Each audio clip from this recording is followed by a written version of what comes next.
Fala, meus amigos, tudo bem? Eu sou Paulo Portinho e hoje a gente vai falar do preço do diesel, vai falar da Petrobras, vamos falar do preço do petróleo e vamos falar de uma dinâmica que o governo brasileiro colocou na economia brasileira já há mais ou menos uns 2 anos, que talvez não tenha sido por querer, mas que pode ser a principal responsável por nós estarmos com esse problema de alta no preço dos combustíveis. Me acompanhe.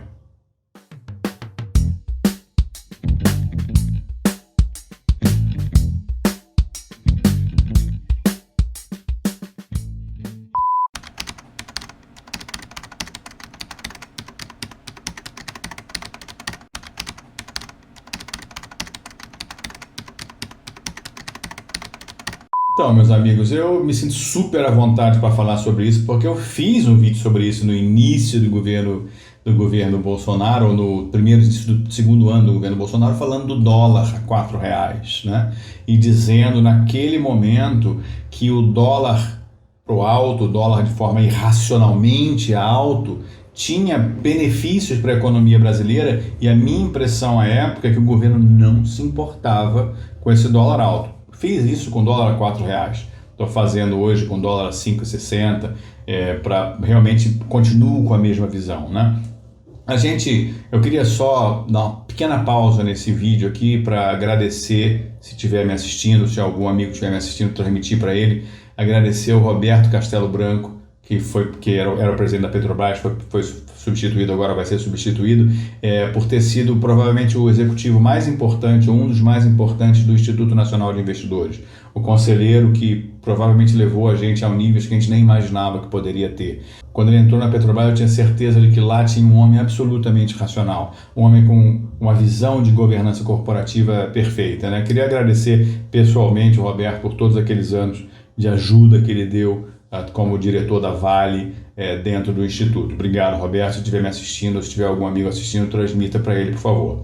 Voltando à questão do diesel, etc., o preço do petróleo não está muito diferente. Houve um problema, talvez a Petrobras tenha errado de não ter tido um sistema de amortização de aumentos e tal. Acho que está no 5º aumento nesse ano. É um negócio, assim, é difícil um planejamento, né? Você não pode também, sendo tão grande como a Petrobras você não pode simplesmente ignorar que o planejamento é importante para os seus clientes, né?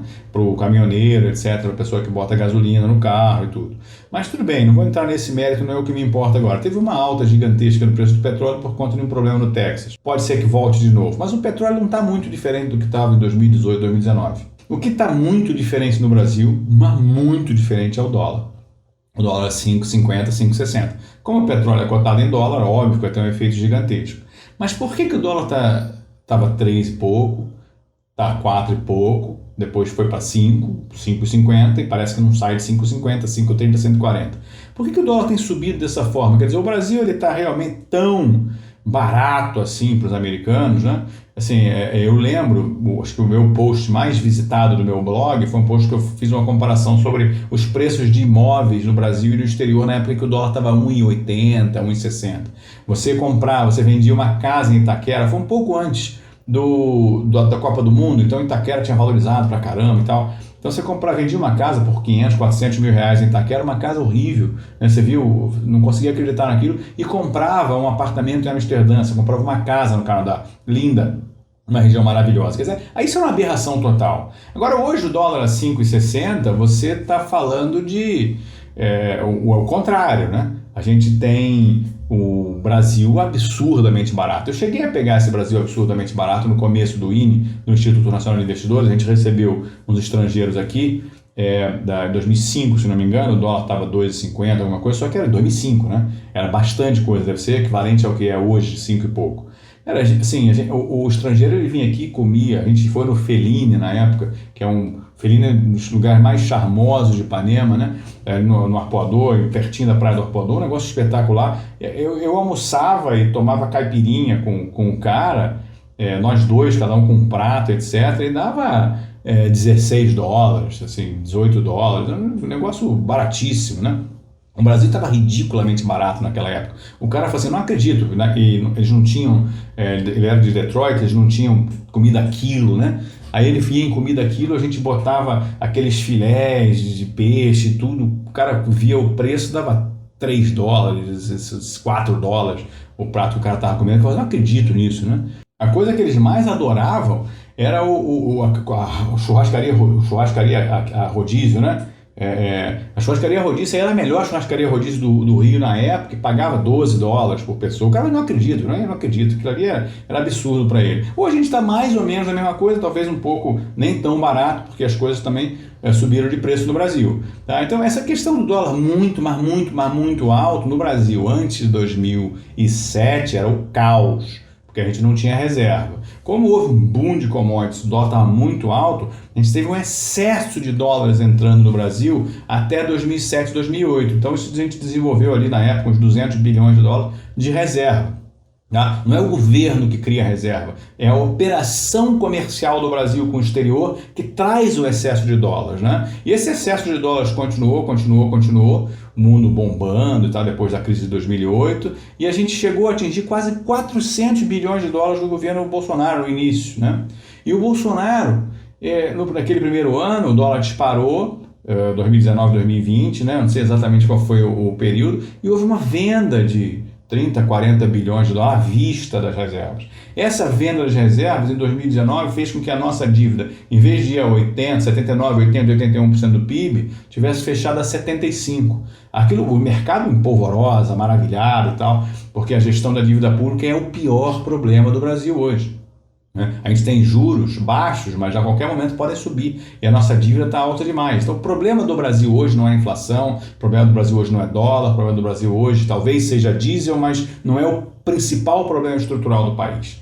O principal problema estrutural do país é a gestão da dívida. Então, no passado, qualquer probleminha que desse com o câmbio explodia o Brasil, explodia.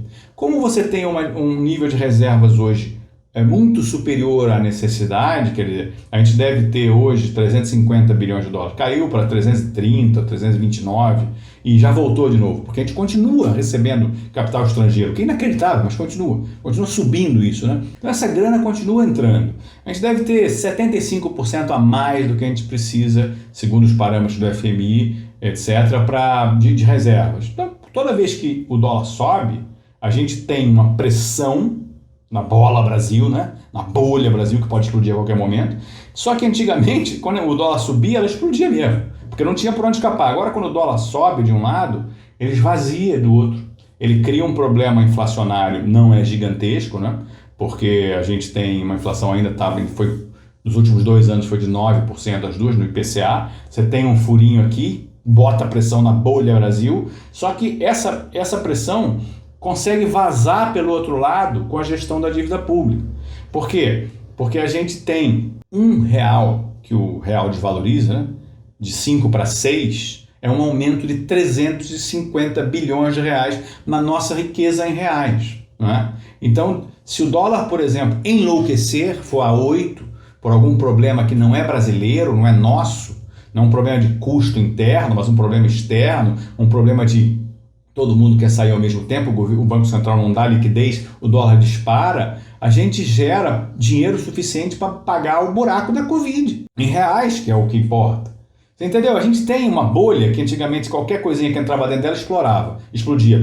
Agora, quando a gente coloca de um lado um dólar mais alto, essa bolha sofre uma pressãozinha, só que como sai pelo outro lado também a melhoria da qualidade da gestão da dívida, né?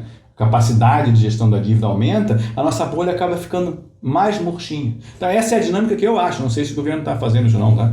Eu estou afirmando que ele está fazendo isso não. É o que eu vejo acontecer. Essa é uma dinâmica que me parece ter sido colocada. Algumas pessoas criticam, dizendo que o Banco Central deveria focar num dólar barato, focar num dólar caro. Sim, eu acho que o certo é ter um dólar livre, de fato, né? Eu lembro do livro do Roberto Campos, que eu recomendo pra caramba, o Lanterna na Popa, uma conversa que o Roberto Campos tem, eu não sei exatamente quais são, com o FMI e um ministro brasileiro da época, né?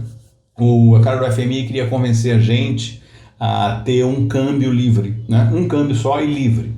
E aí o cara não falava inglês, o Roberto Campos traduzindo, né? O cara falava pro Roberto Campos o seguinte, não, é porque a gente no Brasil, a gente sabe qual é o melhor melhor câmbio para o café, a gente sabe qual é o melhor câmbio para a pecuária, a gente sabe qual é o melhor câmbio para o agro, sabe qual é o melhor câmbio para a soja, quer dizer, no Brasil era isso, o cara definia, acho que na Argentina ainda é isso para algumas coisas, né? Tem câmbio soja, então, na Venezuela com certeza, né? Tem câmbio solidário, os caras estão no que a gente era na década de 60, 70 e 80, né? Espero que a gente não volte para aquilo. Aí, no final da reunião com o Roberto Campos, o cara do FMI falou assim: gente, vocês não têm uma política cambial, vocês têm um homem cambial.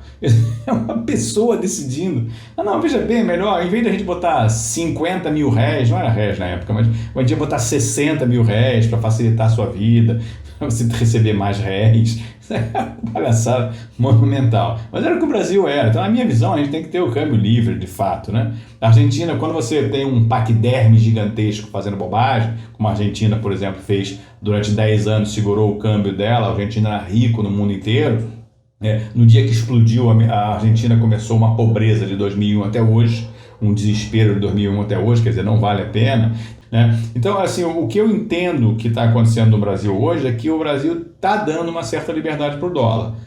E eu entendo que não dá para fazer de outra forma. Se o governo quisesse, por exemplo, baixar o dólar para R$4 na marra, né?